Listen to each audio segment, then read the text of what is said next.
Solin. Aslında geçmişten beri yani İHA'denin meclise sunduğu raporlarda, sunduğu dosyada İnsan Hakları Derneği'nin yıllardır yaptığı çalışmaların birer özetiydi. Kendi doğrudan verilerine dayanarak oluşturduğu bir rapordu ki İHA'denin kuruluşundan bu yana söylediklerinden farklı bir şey içermiyordu.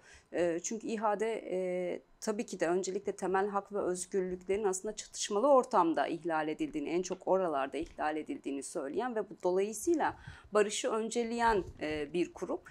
İçeriye sunduğu dosyada tamamen bunlarla bağlantılı ve kendisi çünkü özellikle 90'lı yıllarda bugünkü gibi çok sayıda sivil toplum örgütü yoktu.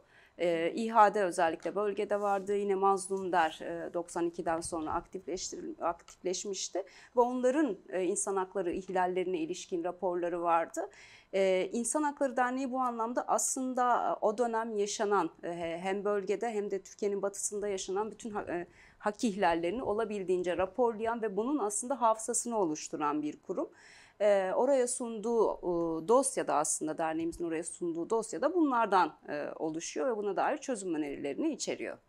Şimdi yani evet kısmen bunları söylediniz ama şöyle bir şey yani orada kayıp yakınların özellikle bazı talepleri vardı. Yani bu hak ihlallerinin yaşanması konusunda yani sizin de bildiğiniz gibi Kürdistan'da bu Kürdistan başta olmak üzere Türkiye illerinde de insanlar kaybedildiler. Yani faili meçhul bir şekilde kaybedildiler ve hala her cumartesi insanlar kayıplarını arıyorlar. Siz de bu kayıp yakınlarından birisiniz.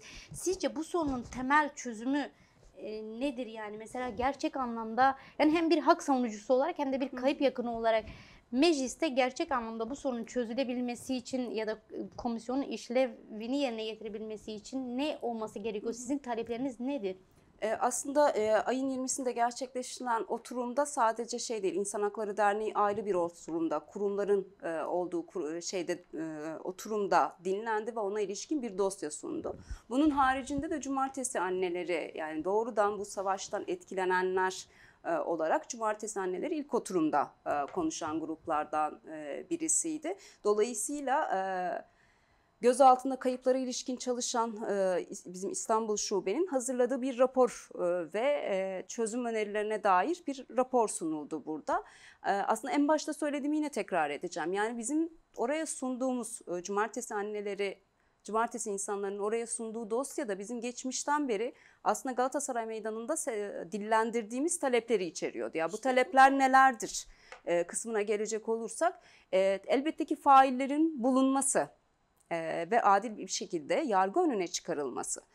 Akabinde gözaltında kaybedilen kişilerin nerede olduğu, öldürüldü mü, öldürüldüyse nereye gömüldüğü gibi açığa çıkarılması gereken meseleler soruldu ve burada komisyonun yine bir alt komisyon oluşturması, Cumartesi annelerinin meydanda dile getirdiği bir talepti bu yıllardır. Mecliste bir komisyon kurulması.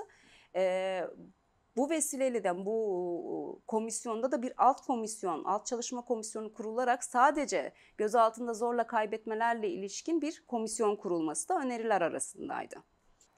Tüm katliamların aydınlatılmasını istiyoruz diyebiliriz. 10 maddeden bahsetmiştiniz. Mesela bunlardan bir tanesi de aslında faili meçhullerin aydınlatılmasıydı. Yine ana dil talebiydi. Buna benzeyen birçok talep vardı. Bunlardan en önemlisi de zaten yüzleşme ve gerçekten faili meçhul cinayetlerin işlenmiş olması, yine kaybedilen kişilerin mezarına ulaşılmasıydı. Yani bunlar için bir yasal mevzuat gerekli midir? Yasal bir mevzuat gerekmiyor elbette ki ana dil hariç tutuyorum ama faili meçhul cinayetlerin etkin bir şekilde soruşturulması için yeni bir düzenleme gerekmiyordu aslında Türkiye'de. Çünkü Türkiye'de zaten eğer istenilseydi bunlar politik faaliyetler olmasaydı ve politik nedenlerle gizlenmiyor olsaydı pekala failler ortaya çıkarılabilirdi esasında. Ama tabii ki de bunu ortaya koyan bir irade hiçbir zaman olmadı Türkiye'de. Temel mesele de bu aslında. Yani hem faili meçhul cinayetlerde aslında faili belli olan cinayetlerde hem de gözaltında zorla kaybetmeler birbirine benziyor aslında. Aynı şeyi işleyen bir yapıdan bahsediyoruz ve o yapı hiçbir zaman ortaya çıkarılmadı. temel mesele hani yasal düzenlemelerden çok bir aslında öncelikle bu iradenin gösterilmesi gerekiyor. Türkiye tarihinde hiçbir zaman ne yazık ki bu irade gösterilmedi. Ana dil meselesi özellikle ayın 20'sinde yapılan oturumda çok dikkat çeken bir mesele oldu. Çünkü bir yandan Kürt sorunun çözümü için kurulan bir komisyondan bahsediliyor. Öte yandan orada kendi ana diliyle kendini ifade etmek isteyen barış annelerinin kendi dillerinde kendilerini ifade etmeleri bizzat komisyon başkanı tarafından engelleniyor. Şimdi şöyle olabilir elbette ki orada bir tercüman yetersizliğinden, önceden bunun bildirilmemiş olması gibi aslında teknik nedenlerle konuşması engellense bunu anlayabiliriz. Fakat ürettiği argüman ne Numan Kurtulmuş'un? Burası meclis çatısı altında kurulan bir yer. Dolayısıyla bu dili kullanamazsınız. Bu kabul edilemeyecek bir argüman. Orası meclis, doğru, fakat o meclisin içerisinde simultane çeviri yapılarak birçok devlet başkanı gelip orada konuşuyor. Yani başka dillerde bu engelle karşılanmazken Kürtçe konuşan ve kendini Kürtçe olarak iyi ifade edebileceğini söyleyen annelere müdahale edilmesi kabul edilemez. Ve bu argüman da kabul edilebilir bir şey değil. Yani bu doğrudan aslında orada hala ciddi bir iradenin ortaya konmadığını gösteriyor ve tabii ki de özellikle bu müdahale Kürtler açısından bir samimiyet meselesinin daha fazla sorgulanmasına neden oldu. Bir yandan siz Kürt sorununun çözümü için kurulmuş bir komisyondan bahsedeceksiniz. Fakat Kürt sorununun ortaya çıkmasının en büyük nedenlerinden birisi olan dili hala orada yasaklayacaksınız. Ki orada DEM Parti milletvekilleri ısrarla söylüyor. Yine CHP'den Sezgin Tanrıkul da biz tercüme ederiz diyor. Yani bir tercüme meselesi de orada söz konusu değil. Tercüme edilebilirken bu engellendi ve aslında Türkçe konuşmaya zorlandılar. Anneler elbette ki orada konuşmadan çıkabilirlerdi. Fakat bu kadar tarihi bir yerde kendilerini dile getirme ihtiyacı duydular ve o tutanaklar okunduğunda aslında çok acı bir şey görüyorsunuz. Ya ben kendimi ifade edemedim, daha fazla şey anlatmak isterdim diyen annelerin o ifadelerinden bence o komisyonda olan herkesin utanması gerekiyor.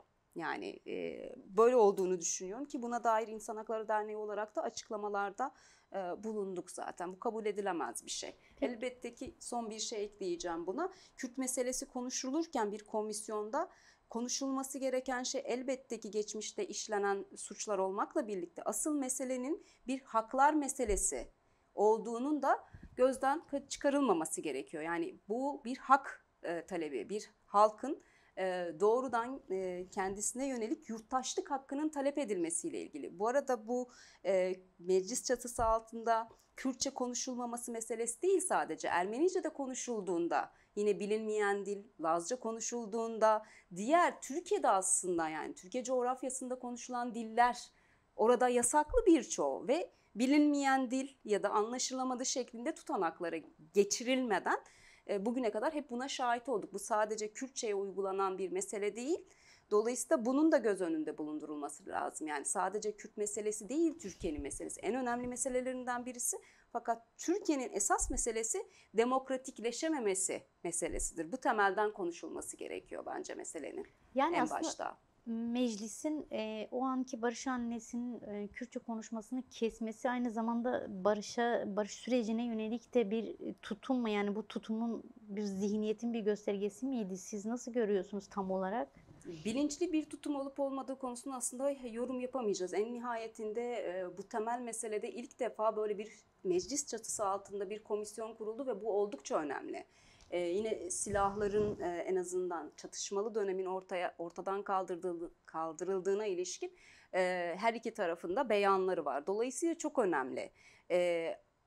Barış süreçlerinde elbette ki çeşitli yol kazalarının olması, yanlış anlaşılmaların olması normaldir. Fakat bu müdahale aslında Türkiye'deki ya da bu coğrafyadaki temel meselelerden birini gösteriyor. Zihniyetin değişmesi meselesi ki bu da çok oldukça zihniyet şu.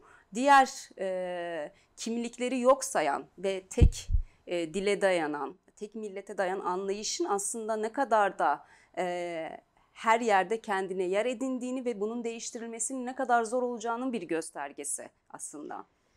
Yani hak savunucuları ve birçok demokrasi mücadelesi yürütenler aslında Türkiye'de bu zihniyetin değişmesi için mücadele veriyor diyelim. Yani mesela barış annelerinin orada çocuklarını kaybetmesine rağmen aslında ısrarla bir barışın inşa edilmesi gerektiğini vurguladılar. Orada cumartesi anneleri aynı şekilde kayıpları olmasına rağmen yani bütün bu yaşanan olumsuzluklara rağmen barışta ısrar ettiklerini vurguluyorlar. Sizce bunun nedeni nedir? Neden ısrarla yani barış talebinde bulunuyor anneler veya sizler mesela bu kadar şey yaşamanıza rağmen ama barıştan asla vazgeçmediniz, mücadelenizden de hiçbir zaman vazgeçmediniz. Niçin bu kadar önemli? Barışı isteyenler savaştan en çok etkilenenler olur genelde. Bu sadece bu coğrafya değil, her yerde aslında geçerli olan bir ilke olduğunu düşünüyorum. Çünkü savaşın yarattığı şeylerden doğrudan etkilenenler bunlar. Örneğin bütün bir Kürt toplumu için söylüyorum. Bu kadar çok Kürtlerin talepkar olmasının bir nedeni de köyleri yakılan Kürtler, işkenceye uğrayan, adil olmayan mahkemelerde yargılananlar, onlar, kimlikleri yok sayılanlar, onlar. Bu sadece elbette ki kimliğin yok sayılması meselesi savaşla birlikte değil ama dolayısıyla hem savaşın son bulması hem de savaşa neden olan o hak ihlallerinin giderilmesini istiyorlar. Ana dillerinde eğitim gibi, diğer haklar gibi, eşit yurttaşlık gibi temel hakları istiyorlar. Bence temel nedeni bu. Çok fazla etkilendiler ve savaşın ne demek olduğunu, kaybetmenin ne demek olduğunu, yakınlarını kaybetmenin ne demek olduğunu, çocuklarını kaybetmenin ne demek olduğunu en çok onlar biliyor. Birçok haktan mahrum olmanın ne demek olduğunu onlar anlıyor. O yüzden de bunları başka kuşaklar bunları yaşamasın diye de böyle bir mücadele yürütüyorlar.